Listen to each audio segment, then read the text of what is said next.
Hi guys, welcome back. आज के इस वीडियो में हम सीखेंगे कि हम किस तरह अपने फ़ोन को रीस्टोर कर सकते हैं। रीस्टोर का मतलब है कि हमारे फ़ोन के अंदर जितने भी फ़ोटोज़, वीडियोज़ और जो एक्स्ट्रा ऐप्स हमने इंस्टॉल किए हुए हैं, यानी कि हमारे फ़ोन के अंदर जो कुछ भी है वो सब कुछ डिलीट हो जाए और उसके अंदर जो भी हमने दूसरी सेटिंग्स वगैरह की हुई हैं वो सेटिंग्स सब डिलीट हो जाएँ और सब उसी तरह हो जाए जैसे कि हमने अपना मोबाइल फ़ोन नया लिया हुआ है। तो यहाँ पर देखें, फ़ोन को रीस्टोर करने के लिए आपने फ़ोन के अंदर इस ऑप्शन को ढूंढना है, सेटिंग वाला ऑप्शन। ठीक है, तो ये सेटिंग वाला ऑप्शन जहाँ भी आपको दिखाई देता है आपने इसके ऊपर टच करना है। अगर ये सेटिंग वाला आइकन आपको कहीं पर भी दिखाई नहीं दे रहा तो ऊपर से आपने नीचे करना है और इसको और नीचे करना है, तो यहाँ पर भी छोटा सा सेटिंग का ऑप्शन आपको दिखाई देगा। ये सेम अगर ऊपर से नीचे नहीं हो रहा तो नीचे से ऊपर करना है।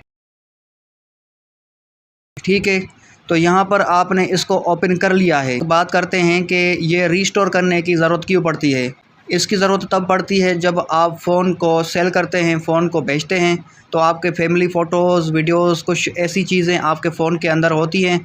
आप चाहते हैं कि ये किसी के हाथ ना लगें, तो उसके लिए आपने क्या करना होगा, फ़ोन को 2 दफ़ा रीस्टोर करना होगा, फिर ही आपने फ़ोन को सेल करना है। ठीक है, तो सबसे पहले यहाँ पर देखें कि आपको ये ऑप्शन दिखाई देगा, सिस्टम मैनेजमेंट। ठीक है, आपने इसके ऊपर टच करना है।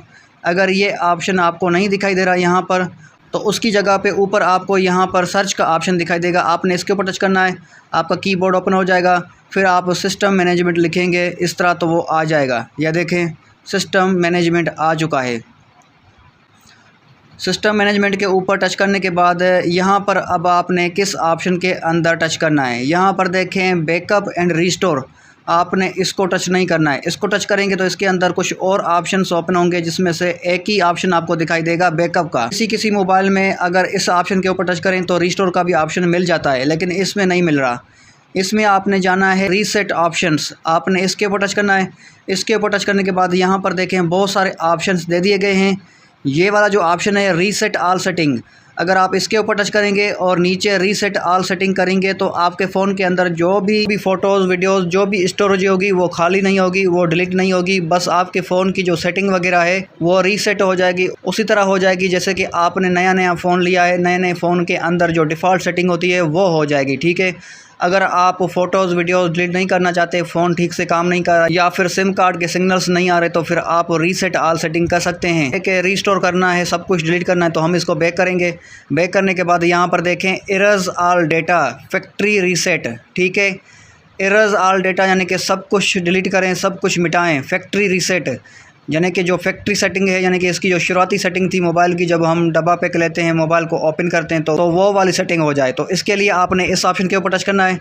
इस ऑप्शन के ऊपर टच करने के बाद यहाँ पर आपको साफ साफ दिखाई दे रहा है कि यहाँ पर अगर आप नीचे इरेज ऑल डेटा के ऊपर टच करेंगे तो आपके फ़ोन के अंदर music, photos, videos, download apps, आपके गूगल के अकाउंट, फेसबुक अकाउंट, सब कुछ आपके फ़ोन के अंदर जितनी भी स्टोरेज है, जितना भी डेटा है वो सब डिलीट हो जाएगा। बस आपके मेमोरी कार्ड के अंदर और सिम कार्ड के अंदर जो नंबर वगैरह सेव होंगे वो डिलीट नहीं होंगे। चलिए, यहाँ से आगे अहम काम शुरू होता है कि हम कैसे इरेज ऑल डेटा करेंगे, फिर उसके बाद फ़ोन को स्टार्ट करेंगे। तो सबसे पहले इरेज ऑल डेटा, नीचे जो बटन है आपने इसके ऊपर टच करना है। इसके ऊपर टच करने के बाद दोबारा आपसे पूछ रहा है कि अगर आप इस बटन के ऊपर टच करेंगे तो सच्ची मुची आपकी फ़ोन की स्टोरेज ख़त्म हो जाएगी, डिलीट हो जाएगी, आपका सारा डेटा डिलीट हो जाएगा, जो कि वापस नहीं आएगा। आपको एक तरह की वार्निंग दे रहे हैं।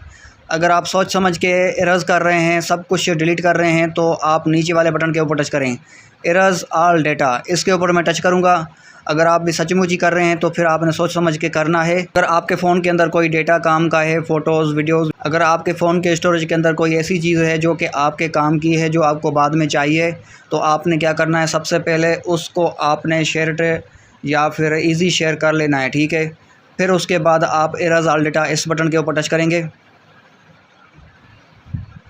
तो यहाँ पर देखें कि फ़ोन इस तरह रीस्टार्ट होगा। अब स्क्रीन ऑफ हो चुका है। यहाँ पर देखें कि फ़ोन अब रीस्टार्ट हो रहा है। Clearing data, don't use the device, आपके फ़ोन के अंदर जो डेटा है वो उसको साफ़ किया जा रहा है, आपने डिवाइस को इस्तेमाल नहीं करना है, थोड़ा सा वेट करना है यहाँ पर। तो यहाँ पर देखें, डेटा क्लियर हो चुका है। अब फ़ोन रीस्टार्ट होगा, यानी कि ओपन होगा खुद ब खुद। आपको कुछ भी करने की ज़रूरत नहीं, आपने कहीं पर भी टच नहीं करना है। तो ये ओपन होने में, रीस्टार्ट होने में थोड़ा सा टाइम लगाता है। उर्दू लैंग्वेज आ चुकी है। अगर आप अपने फ़ोन की लैंग्वेज को चेंज करना चाहते हैं, अपनी ज़ुबान को तब्दील करना चाहते हैं, तो यहाँ पर देखें उर्दू पाकिस्तान, उसके आगे छोटा सा तीर का निशान है, ट्रायंगल, उसके ऊपर आपने टच करना है। फिर उसके बाद आपको इस तरह दिखाई देगा। तो यहाँ पर देखें इंग्लिश पाकिस्तान, अगर आप इसके ऊपर टच करेंगे तो ये देखें इंग्लिश हो चुकी है लैंग्वेज। और नीचे आपको बटन दिखाई दे रहा है स्टार्ट, आप इस बटन के ऊपर टच करें। उसके बाद देखें कि आप अपने कंट्री का नाम सेलेक्ट करेंगे, ये पाकिस्तान यहाँ पर ऑटो सेलेक्ट है, आप कोई और भी दे सकते हैं, कोई मसला नहीं। यहाँ पर देखें कि मैं इसको नेक्स्ट करूँगा। नेक्स्ट करने के बाद यहाँ पर देखें एग्रीमेंट्स एंड टर्म्स, इनको हमने एक्सेप्ट करना होगा, तो नीचे टिक मार्क का निशान के ऊपर टच करना होगा। फिर उसके बाद नेक्स्ट के ऊपर टच करना होगा, नीचे नेक्स्ट का बटन है। फिर उसके बाद आपको कहेगा कि कनेक्ट टू वाईफाई, ठीक है। यहाँ पर अगर आपके पास वाईफाई का कनेक्शन है तो आपने वाईफाई का पासवर्ड लगाकर इसको कनेक्ट करना है। इससे ये फ़ायदा होगा कि आपके फ़ोन के अंदर कुछ ऐसी सेटिंग्स हैं, कुछ ऐसे ऐप्स हैं जिनको इंस्टॉल करने के लिए वाईफाई का कनेक्शन ज़रूरी है। अगर आपके पास डेटा या वाईफाई कनेक्शन नहीं है तो नीचे आपको एक ऑप्शन दे दिया गया है सेटअप ऑफलाइन, इसके ऊपर टच करेंगे तो उसके बाद यहाँ पर देखें सेटअप ऑफलाइन के ऑप्शंस आपको दिखाई देंगे, जिसमें कहा जा रहा है कि अगर आप ऑफलाइन सेटअप करेंगे तो कुछ ऐसी चीज़ें हैं जो आप नहीं कर पाएंगे। तो मिसाल के तौर पे आप गूगल अकाउंट के अंदर लॉगिन नहीं कर पाएंगे, या फिर कुछ डेटा अगर आपका कहीं पर है बैकअप के तौर पे तो आप उसको डाउनलोड नहीं कर पाएंगे, या फिर आपके फ़ोन के अंदर जो सॉफ्टवेयर अपडेट है उसको भी आप हासिल नहीं कर पाएंगे। तो यहाँ पर हमें डेटा नहीं है, वाईफाई नहीं है, तो हमें सेटअप ऑफलाइन ही करना है। तो इसके ऊपर टच करेंगे कंटिन्यू। कंटिन्यू के ऊपर टच करने के बाद यहाँ पर देखें आपको कहा जा रहा है कि आप अपने फ़ोन का screen lock, fingerprint, face scan कोई सेटअप करें। तो यहाँ पर इसको कर लेंगे स्किप करने के बाद यहाँ पर देखें आपको इस तरह दिखाई देगा कि गूगल सर्विसेज। और ये क्यों दिखाई देता है, क्योंकि आपके फ़ोन के अंदर एंड्रॉयड सॉफ्टवेयर है जो कि गूगल वालों का है, उनकी तरफ से ये जो सर्विसेज हैं आपने इनको एक्सेप्ट करना है, इनके टर्म्स कंडीशन है, ठीक है, शर्त व शराइत। नीचे एक्सेप्ट का बटन है, एक्सेप्ट यानी कि कबूल करते हो आप, तो इसको टच करना होगा।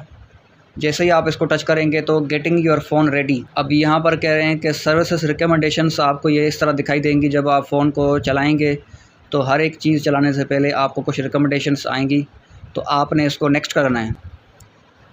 उसके बाद जो आपका फ़ोन स्टार्ट होगा तो आपको जो नेविगेशन बटन है, नीचे बटन दे दिए जाते हैं कि आप कैसे बैक करेंगे, कैसे आगे जाएंगे, कैसे आप ऐप्स के मेन्यू में जाएंगे। तो यहाँ पर देखें 3 बटन नेविगेशन, जो कि मुझे अच्छा लगता है, तो हम यही सिलेक्ट करेंगे, ठीक है। फिर उसके बाद यहाँ पर नेक्स्ट करेंगे। फिर उसके बाद यहाँ पर कह रहे हैं कि Funtouch OS you are all set up, यहाँ पर आप सब कुछ कर चुके हैं, ये एंड्रॉयड की तरफ से आपको कहा जा रहा है। तो नीचे गेट स्टार्टेड के ऊपर टच करेंगे तो आपका फ़ोन स्टार्ट हो जाएगा। ये देखें आपका फ़ोन स्टार्ट हो चुका है।